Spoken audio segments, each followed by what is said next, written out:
歹徒冲向少林时，我毫不犹豫地挡在他面前，锋利的匕首扎穿了我的手掌。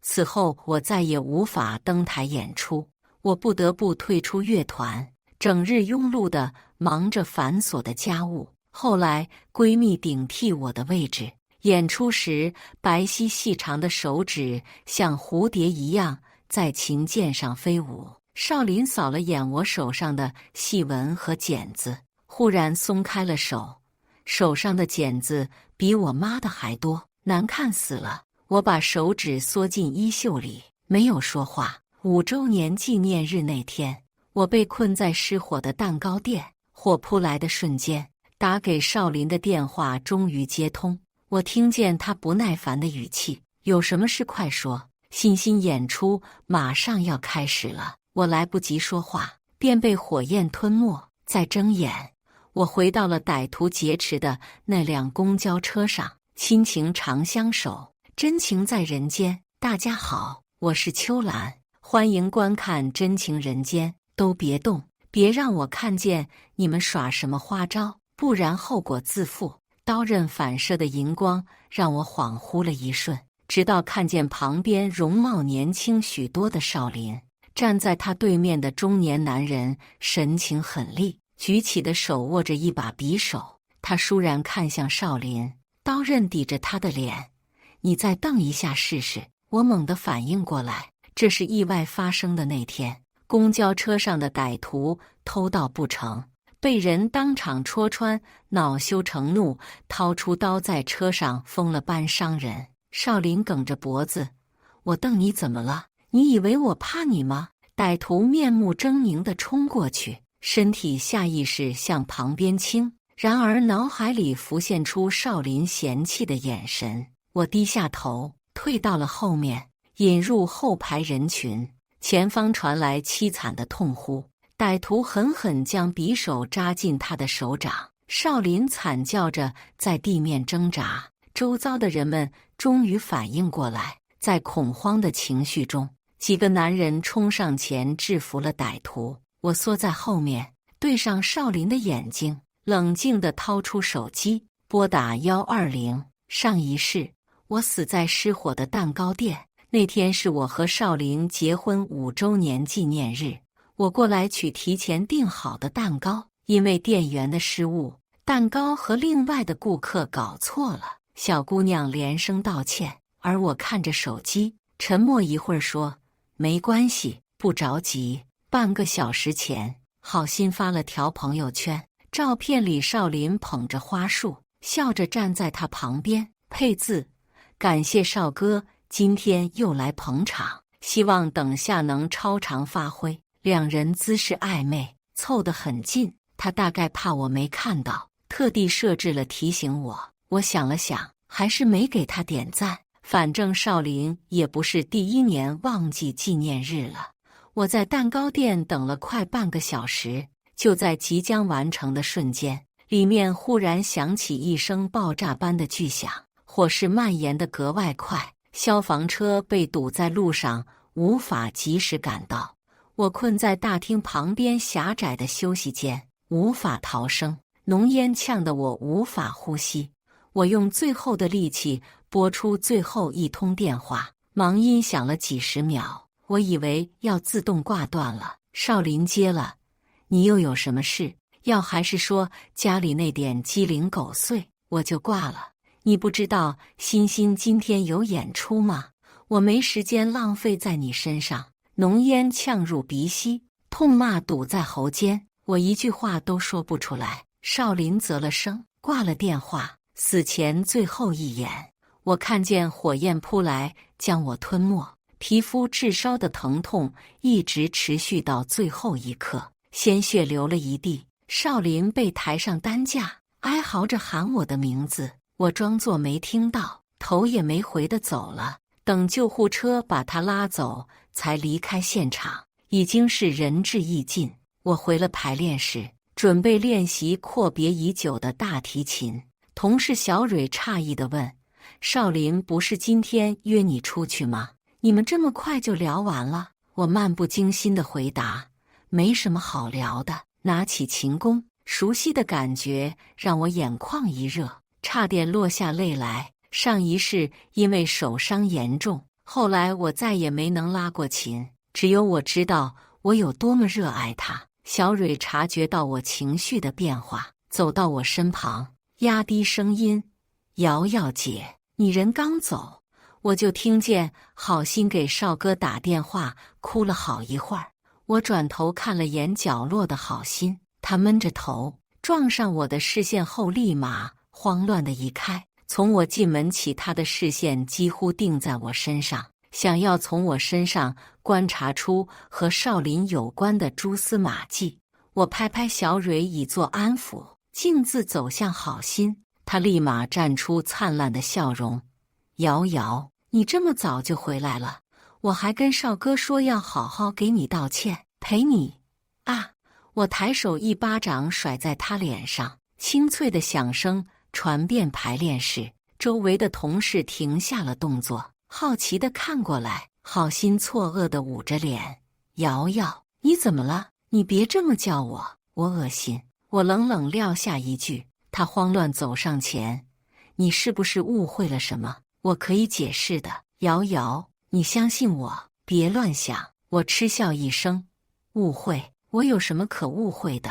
误会你天天半夜给我男朋友打电话，还是误会你发烧来，姨妈都要找我男朋友诉苦？”好心脸色一变，似乎没料到我会撕破脸。我和好心因为中学的时候跟着一个老师学习，后来又在同一所城市读大学。前世我一直把他当成最好的朋友，哪怕当时看到少林暧昧不明的消息，也只当他一时糊涂。受伤住院后，他几次三番来医院探望，我便没再深究。很久之后，我才知道他看望的另有其人。结婚后的第二天，好心终于露出真面目，语气黏腻，令人恶心：“瑶瑶，少林爱的不是你，你用伤绑架他娶了你，又能怎么样？当时我救了少林的事上了新闻报道，他迫于家庭和社会压力娶了我，像是为了证明自己是个深情又负责的男人。后来好心在每年的纪念日、情人节，也可能是任何一个周末，用各种各样的借口将少林约出去，再发一条假装惊喜的朋友圈。回忆至此，我一改上一世老好人的态度，句句对他脸上：“你看上少林跟我说呀，我看他那烂人跟你也挺配，你早跟我说，我还能早点成全你们。”他试图挣扎，一副无辜可怜的模样：“瑶瑶，我知道你对我有意见，但也不能凭空诬赖。”我冷冷撂下一句：“你如果不想我把记录放给大家观摩，最好现在就闭上嘴。”好心的脸色一下变得惨白。好心连着请了几天的假，说是家里有重要的人住院，需要过去照顾。也好，眼不见心不烦，我没日没夜的练琴。小蕊说：“瑶瑶姐，你怎么跟好几年没拉过琴一样，舍不得停下，看琴的眼神都快拉丝了。”我动作一顿，想起了不得不浸泡在柴米油盐各种家务的琐碎日子里。我做了个梦，梦见我再也拉不了琴了。小蕊愣怔一瞬：“怎么可能？瑶瑶姐，你开什么玩笑？你可是我们乐团最有天赋的大提琴手，你不在，谁还能顶替你的位置啊？”我笑了下：“当然，这次我不会让任何人顶替我的位置。”晚上我接到妈妈的电话，她语气急迫，难以克制的担心：“瑶瑶，听说你和少林坐公交的时候碰见歹徒了，你没伤着吧？”“我没事。”“你听谁说的？”我缓缓皱起眉。我妈常年待在老家，消息闭塞，没人说，她根本不会知道。上一世我一直瞒到出院才告诉她。我妈叹了口气：“是少林他妈妈说的，她应该不会只说了这个吧？”想起前任婆婆的嘴脸，我嘴角扯出嘲讽的弧度。她犹豫片刻：“你没事就好，别的都不重要。”我心里一热，却坚持道：“妈，你说就行。那个老太娘如果得不到想要的结果，估计接下来很长一段时间都会打电话骚扰我妈。”我妈这才吞吞吐吐地说：“她说少林伤到现在，你一次都没有去看过他。妈妈知道你一直是个善良的姑娘，我想你肯定是有自己的原因。少母向来尖酸刻薄，宠溺疼爱小儿子，对少林基本处于放养状态。她不过是希望我过去伺候少林，减轻他的负担罢了。”我冷笑道：“行啊，既然他希望我过去，那我就过去一趟。正好有些话也该说清楚了。”周末我拎着一篮水果到了医院，病房中却出现了一个我意料之外的人。好心坐在床边削苹果，不时温柔地看向仰躺着的人。少林伤得不重，断了2根手指，身上倒都是轻伤。两人小声不知道说了什么，相视一笑，看起来像是对恩爱的情侣。而少母则大摇大摆地坐在阳台边玩手机，短视频的声音响彻整个病房。她手指划过屏幕，看了眼时间，指着好心说：“快别削了，晨晨快放学了，你赶快去接他，别让他等。记得来的路上给他买个汉堡。”他心心念念好几天一直没。少母说到一半，视线落在站在门外的我身上，然后一摆手：“行，那你不用去了，谢瑶来了，让他去吧。”我微笑着走进去，把水果扔到柜子上，无视少林怨怪的眼神。“谁说我要去给你接儿子了？你指使得挺顺手啊。”病房内气氛凝滞片刻，只剩手机里传来的短视频小广告的声音。几个人都没想到我会这么在别人面前让他们下不来台。少林皱着眉：“你怎么跟我妈说话呢？”我一挑眉：“我想怎么说就怎么说。你这丫头家里是怎么教的？就这么跟长辈说话，一点家教都没有。”少母气得手站起来，对到我面前：“先不说这个，少林住院受伤到现在多少天了？你才过来一趟，就拎着这么篮破水果，你有没有心？”听了5、6年他刻薄的话，我已经快免疫了。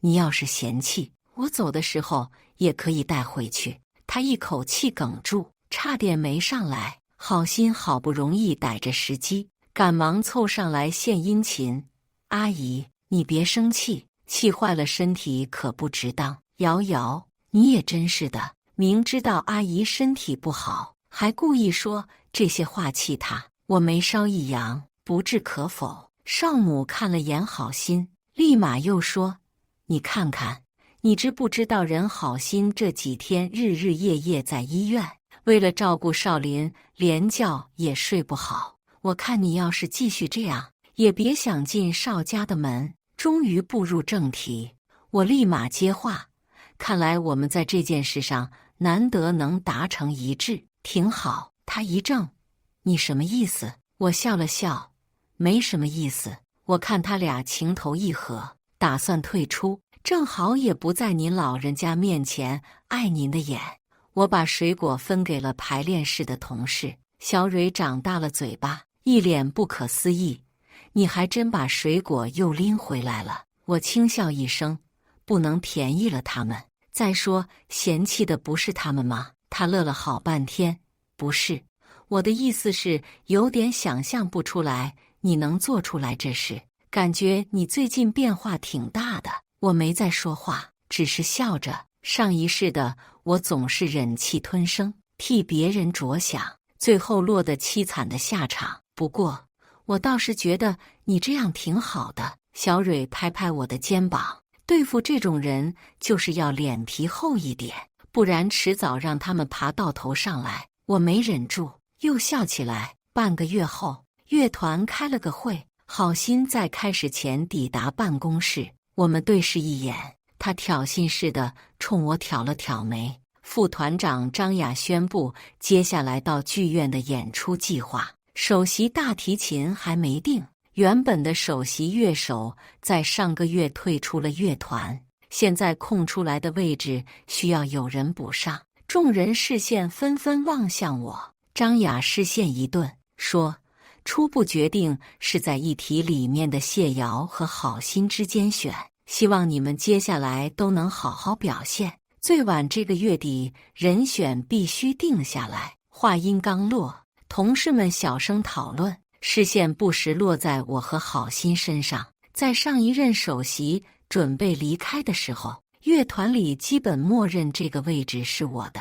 我扫了郝欣一眼，他冲我弯了弯眼睛，用口型说：“不好意思啦，少林的姑姑是乐团的团长，看来他这段时间的忙前忙后还是有效果的。”小蕊也猜了个差不多，不屑地轻哼，嘟囔了一句：“有的人一连请了半个月的假，连正常的排练都不过来，能跟得上我们吗？”他声音不大，附近的几个人都听见了。郝欣黑着脸：“你一个二提的，有资格在我面前说这些吗？”小蕊，你弦乐团的组成将近30多位，第一提琴手演奏主旋律，而二提琴手演奏大多为伴奏。从能力上说，一提技术毋庸置疑要比二提好。在场的其余的乐手们脸色都不太好看。我忽然开口，不管是首席、一提还是二提，对乐团来说都非常重要。固然有水平高低之分，但整场演出离不开每个人的努力。小蕊睁大眼睛看向我，况且首席也并非只要技术好就行，还要负责协调乐团。你这副趾高气扬的模样，倒是让我怀疑你能否做到。郝欣神色不太好看，勉强挤出笑容，咬牙切齿道：“瑶瑶说得对，刚刚是我冒昧了。前世我因为受伤错过了演出，乐团首席的名额便定成郝欣。他水平在一提里算中上，当时只觉得匆忙，如今看来也有少林在里面的努力。少林出现在排练室门口时，距离我们上一次见面已经过了1个月。他瘦了许多，明明休养了1个多月，看起来却相当憔悴，手指缩在黑色的手套里，欲盖弥彰地背在身侧。为了竞争首席的名额，这段时间郝欣开始正常和乐手们一起排练。看见来人，他立马停下动作，小跑过去，故作惊喜道：“阿林，你是来接我的吗？我不是让你在家好好休息。”他笑着用左手摸了摸他的头：“没事，在家闷了那么久，也该出来走走了。没事，继续。”我见其余人都有些受到影响，连忙说。乐手们连忙收回视线，将精力再次投入眼前的乐器。这首曲子演奏完毕，郝欣笑着依偎在男人身上：“实在不好意思哦，各位，我也没想到他会来接我。他刚出院，不好在外面多等，我们就先走了。”小蕊翻了个白眼：“蒙傻子呢？刚刚打电话，声音那么大，我们想听不到都难吧？不用管他，我们继续练我们的。”我说。少林扫了我一眼，连忙亲昵地牵起郝欣的手，炫耀似的看向我。我无语地摇摇头，继续练习。我想起2年前第一次见少林，他来给他的团长姑姑捧场，却在演出结束后捧着一束花来到我面前：“你好，我是少林，我很喜欢你们的演出。”我郑重道谢，跟他交换了联系方式。从那天开始，少林几乎没有缺席过我一场演出，每次都捧着一束花来到后台。半年后，他表白了。他出现在演出结束的庆功宴，抱着以往都要艳丽的玫瑰，半跪在我面前：“瑶瑶，做我女朋友好吗？”那时少林的眼里盛满了温柔和爱，答应会对我很好。然而那天到现在也不过才1年而已。原来爱真的可以变得那么快。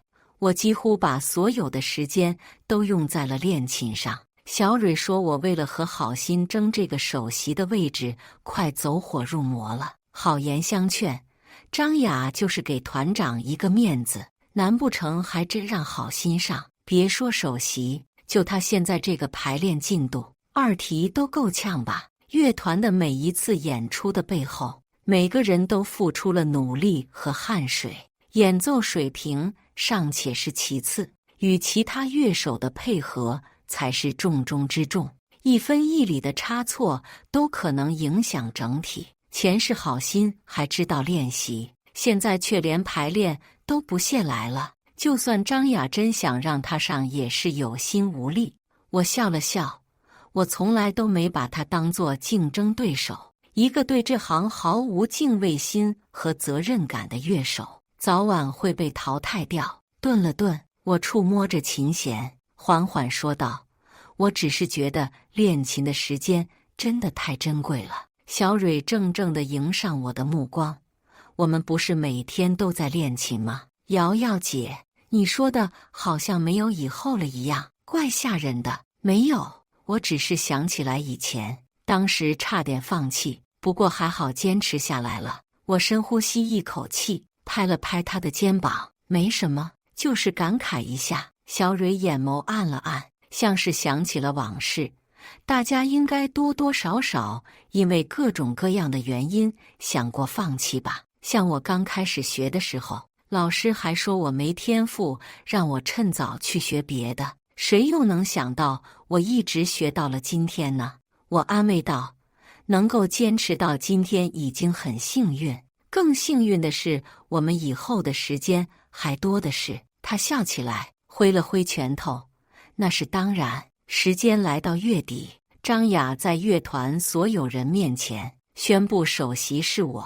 我看了眼对面的好心，他有些心不在焉。这个消息似乎也激不起波澜，像是早早就知道了。我收回视线，起身对所有乐手鞠了一躬，感谢团长的信任。以后我依然会把全部的热情都奉献给乐团。未来也请各位多多指教了。小蕊第一个鼓掌，接着掌声响起。她笑着用口型说：“恭喜！”会议结束，好心握着手机，第一个冲出了办公室，神色匆忙，看起来非常焦急。他又有什么事？这几天迟到早退的，张团都不太高兴了。再这么下去，就该辞退了。小蕊凑到我旁边，小声嘀咕。我耸了耸肩，谁知道呢？身后有个同事听见我们的对话，过来小声说：“好心和少林准备要结婚了。”我有些诧异，这么快？好像是因为没把首席这件事安排妥当，然后他就要求少林娶她，也没怎么纠结，两家人都同意了。同事思索片刻，又说：“但是听他们打电话那意思，好像是不准备办婚礼。”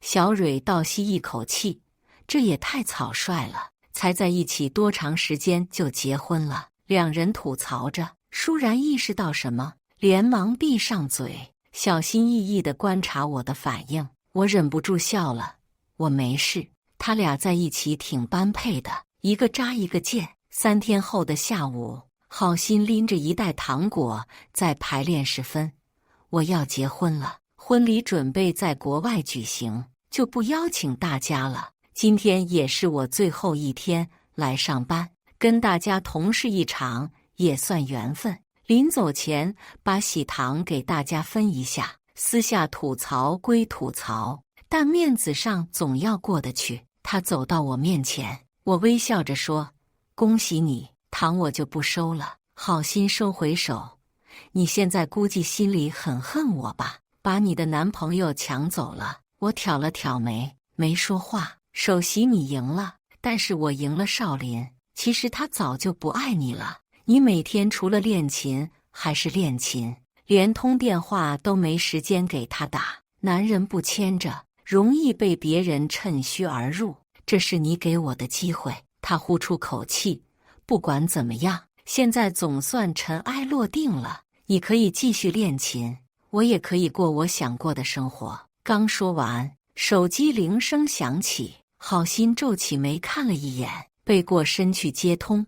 阿姨，又怎么了吗？好，我知道，不会让晨晨等的，你放心，上次是意外。好吧，我现在就过去。他挂断了电话，拎着包准备离开。郝欣，我叫住他，真心地说，祝你好运。我清楚地知道，接下来他将会面对什么。他怔怔看了我一眼，头也没回地走了。前世结婚后，我不得不退乐团，在家里做家庭主妇。刚出院没多久，少母不仅把所有的家务活都扔给了我，还要接送少晨上下学。尽管那时我的手伤还没好全，他却听不得一句抱怨。每当我说手疼，便以一句就让你做这点事，你就手疼了，也没让你做重活，你手又不是断了，矫情个什么劲？原本用来拉大提琴的手，最终在每日洗完水的浸泡下泛起细纹，磨出茧子。我看向现在皮肤细嫩纤细的手指，这双手应该是拉大提琴的。郝欣和少林去国外拍了婚纱照，度完蜜月回来，被少母嘀咕了2个月。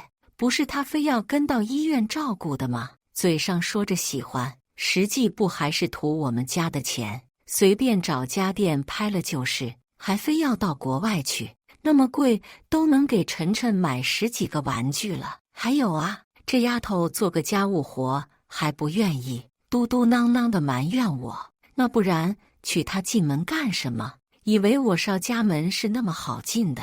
她连着几天打电话给我妈，像是没人吐槽了，又或者忘记了这边还有个之前被她嫌弃的儿子前任。我妈听着少林日子过得不好，心里高兴，有时也愿意跟人附和2句，回头来就跟我说，这家人简直一群神经病。你幸好跟少林分手了。我听得乐了好半天。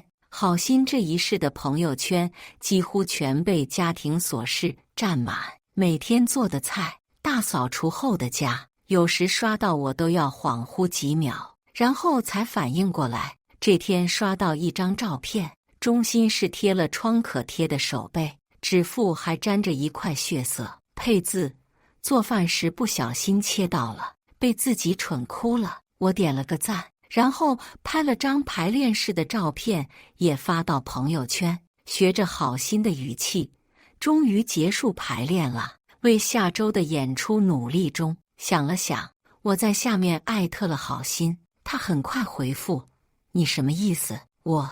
你毕竟也是我们乐团的一份子，给你分享一下我们的排练生活，我以为你会高兴呢。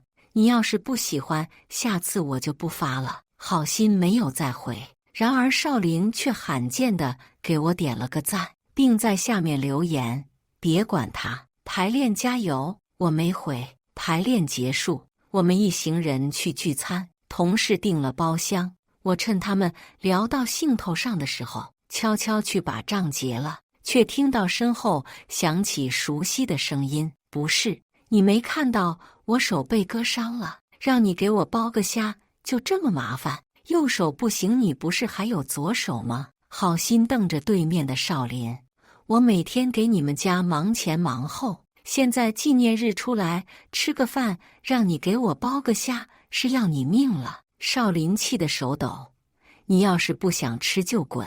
我没想到会在这里碰到他们，不过也不奇怪，这家店我们常来，消费不高，菜品丰富，但看目前这情况，我实在不想跟他们撞上，于是低着头，准备趁他们没注意的时候溜回包厢。还没到廊道，身后好心倏然起身叫道：“谢瑶！”我叹了一口气，有些尴尬地转过身。这要巧，好心看看我，又看向少林，猛地摔了筷子。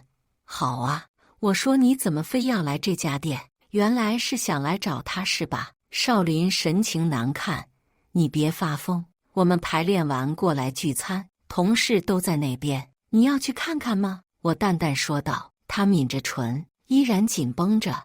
我笑了笑，你每天把人看得那么紧，这还怕别人趁虚而入。我开始趁空闲的时候发些无聊的朋友圈，好心装作没看到，却没把我拉黑。也许是想看少林都会在下面回复些什么。那天之后，他会给我每条朋友圈点赞留言，偶尔给我私发消息，尽管我从来没回过。直到那天，他俩在下面吵起来了。好心，少林，你是不是没事干？每天就记得给前女友朋友圈点赞了，你能不能有点已婚男士的自觉？少林，有完没完？家里还不够你吵的是吧？好心，是我想跟你吵吗？少林，5点了，你该去接晨晨了。好心，合着我就是你们邵家的保姆？我忍不住在下面回复：2位，这是我的朋友圈，麻烦私聊好吗？不知道他们有没有私聊继续吵，但少林倒是给我私发了消息，抱歉，他最近心情不太好。自分手后，我第一次回复他，关我屁事，你俩吵你们的，别把我当你们恩爱的一环。发完，我把2人通通拉黑。要达到好心厚脸皮的状态，的确不太容易，我功力还不足。终于到了演出当日，乐团的所有人的努力都是为了这一天。我把全部的精力都专注于面前的琴弦，灼灼灯光落在身上，周围的一切都耀眼的不真实。我恍然想起，前世这天我也在现场，就坐在台下的第1排，隐匿在黑暗中望着舞台的好心。这次右手分明没有伤，我却隐约觉得掌心在发烫。我握住琴弓，音乐在大厅里缓缓流淌。我终于握住曾经触不可及的梦。谢幕时，我才看到台下的2人。少林用力的鼓掌，对上我的视线时笑了起来，像以前他来看我演出，像是我们根本不曾分手。他身旁的好心似乎也意识到了，连忙扯了2下他的胳膊，以作提醒。他瞪着我，示威似的挽起少林的手臂。我冷漠地挪开视线，向台下鞠躬。演出结束，众人收场，纷纷赶去提前订好的餐厅参与庆功宴。我因收拾东西落在了最后，准备离开，却在休息室的门口看到了少芝。他对面是哭着哀求的好心，姑姑，我求你了，你能想办法让我回来吗？不管是1题还是2题，只要能让我回来就行。少芝垂眸，声音冷淡，上次帮你是我妈发话，我做了我能做的，你没把握住机会是你的事，我现在又凭什么帮你？好心崩溃了，我和少林结婚了，我们难道不是一家人吗？他说，你觉得你和我妈摆在我面前，谁和我是一家人？我会帮你还是我妈？这个问题你都想不明白，回乐团也是白搭。况且当初是你从少林和谢瑶之间横插一脚，说嫁给少林，你做什么都愿意，这才多久就反悔了？好心僵在原地，然后对方说，好了，你该回去了，等下还得给晨晨做晚饭。他一把抓住少芝的衣袖，如果嫁给少林的是谢瑶，你们也是同样的态度吗？少芝没有回答，转身看向我的眼睛，什么都没有说。好心显然也已注意到我，靠着墙冲我怒目而视。你是专门来看我笑话的？我耸了耸肩，说路过。他不信我的说辞，情绪已经抵达崩溃边缘。为什么从我们开始一起练琴，所有人都觉得我不如你，我永远低你一头？好，首席我竞争不过你，那我想我总得有一样比你强吧。和少林结婚那天是我最开心的一天，我觉得我赢过你了。你谢瑶无论再优秀，也看不住男朋友，可事情怎么会变成现在这样？结婚后的每一天我都想吐。你知道面对永远做不完的家务有多痛苦吗？我怎么会不知道呢？过去的回忆一点点浮现，我无奈地说，从你一开始决定依附男人来羞辱我的时候，就应该想到今天的结局。他怔怔抬起头，你想赢过我可以有很多种方式，通过练习赶超我，换个赛道也未尝不可。但你最大的错误就是把男人和家庭看作炫耀的一部分。这些东西你可以轻易得到，失去也是一眨眼的事。好心嗤笑，你说的轻巧，如果不是我，现在处在我这个位置的人应该是你。对牛弹琴，再聊下去毫无意义。我从他身旁经过，离开。庆功宴上，我心不在焉，脑海里全是少之对好心说的话。他曾是非常优秀的小提琴手，年纪轻轻便获得国内外多个奖项。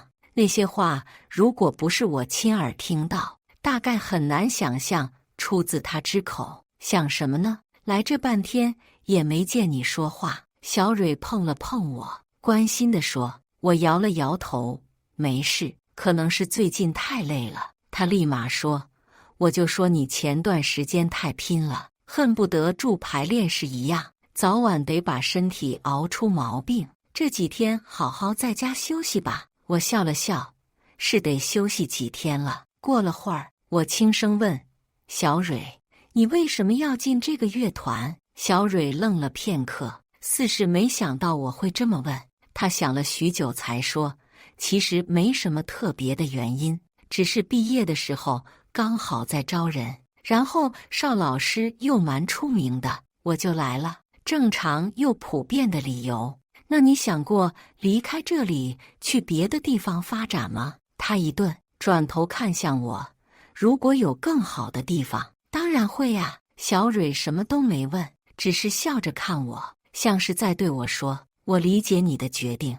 庆功宴到后半段快结束，忽然有人推门闯了进来，看清来人后，室内嘈杂的声音霎时止住，所有人默契将目光投向我。2年前少林也是这样匆忙地赶来，只是这一次他怀里没有花，我只看了一眼便回过来继续闷着头吃饭。同事们反应过来，该喝酒的喝酒，该聊天的聊天。室内再次响起嘈杂的声音，直到我准备离开，少林才小心翼翼地跟上来。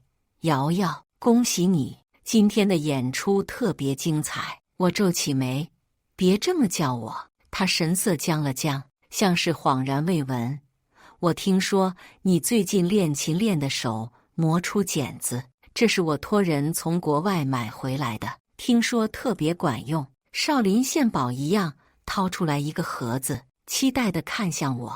我语气冷淡，来聚餐之前我在后台碰到好心了，他情绪不太好，别提他，我不想听到他的名字。少林拉下脸，烦躁起来，难道分手了？我们连朋友都做不成了吗？我说，不好意思，我不跟出轨男做朋友。他脸色一下变得惨白。后来很长一段时间里，我都没有再见过少林和好心。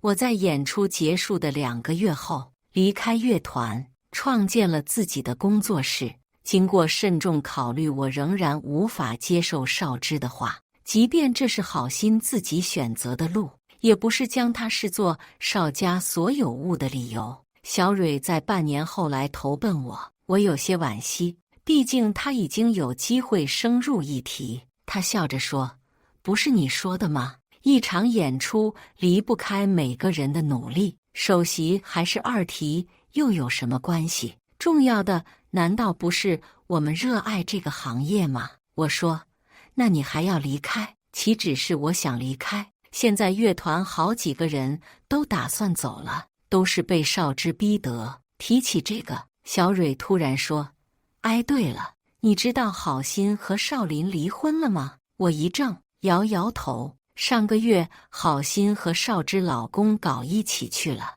被人当场抓住，2家闹得鸡飞狗跳，连乐团都不得安宁。我哑然道，也太离谱了。小蕊啧啧称奇，是啊，你想想，少之那么一个高冷干练的形象，突然在办公室砸东西，得气成什么样？我也叹了口气，有些唏嘘，但很快又回过神来，轻轻敲了一下他的脑门。